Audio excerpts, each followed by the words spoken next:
At this stage, many people begin to ask the same question. How do I know if I'm on the right lifeline? They start watching reality closely. They look for signs, they look for confirmation, they look for reassurance. And this is exactly where confusion begins. Reality transurfing does not teach you to look for signs, it teaches you to notice feedback. That distinction matters more than it first appears. A sign implies instruction, feedback implies response. Reality does not tell you what to do, it responds to the state you are in. In the book, Zealand explains that the world acts like a mirror. It reflects internal orientation, not intention in words. This is why people often misread what's happening around them. They assume events are messages. In truth, events are reactions. When you change state, the reflection changes. This is the first aha of this module. Reality is not guiding you, it's reflecting you. Most misinterpretation happens because of importance. When something matters too much, the mind becomes hypervigilant. Every delay feels meaningful, every obstacle feels personal, every coincidence feels loaded. That is not awareness, that's tension. And tension distorts perception. Here's a simple example. Someone applies for an opportunity. They are emotionally invested, they need it to work, they start watching for signs, a delay appears. They immediately assume something's wrong. This must mean it's not aligned. What actually happened is simpler. Their importance rose, and with it, their sensitivity. Reality didn't send a signal, their state changed. Now, imagine the same situation without excess importance. They apply, they move on. If the door opens, it opens.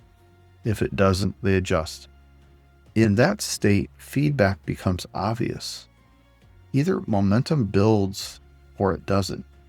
That clarity only exists when importance is low. This is why reality transurfing repeatedly emphasizes balance. Resistance does not automatically mean wrong path. This is where many people abandon lifelines prematurely. They encounter friction, assume it's a sign to stop, and turn away. But there are two very different kinds of resistance.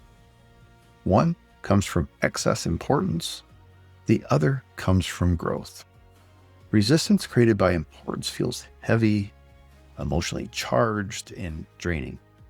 Resistance created by growth feels stretching, challenging, but oddly energizing. Your body recognizes the difference immediately. The mind argues, the body knows. The distinction is woven throughout the book, especially in the chapters on balance and intention. Reality responds differently to each type. When resistance is caused by importance, balancing forces increase pressure. When resistance is caused by growth, the alternatives flow continues to support movement. This is why analysis often fails. People try to figure out what events mean. Reality transurfing asks a different question. What state am I in right now? That question bypasses interpretation entirely. Another subtle but powerful insight. Signs rarely point to outcomes. They point to process. Reality doesn't say this will succeed. It says this feels aligned or this feels distorted. When you demand certainty, you lose sensitivity. When you relax expectation, feedback sharpens. This explains why people often say, everything became clearer when I stopped caring so much. They didn't stop caring, they stopped clinging. That shift restores balance. There's also a timing component here. Reality transurfing suggests that feedback unfolds gradually. People often want immediate answers, immediate confirmation, immediate results. But reality responds at the pace of alignment. When you rush interpretation, you override the flow.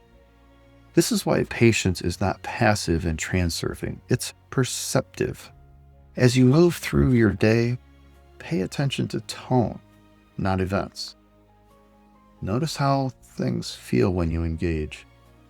Notice when you feel calm curiosity. Notice when you feel urgency or tension. Those are signals of state, not messages from the world. This module is not asking you to trust every feeling. It's asking you to notice patterns over time. Repeated ease, repeated strain, repeated redirection. That pattern recognition is how transurfing becomes lived, not theoretical.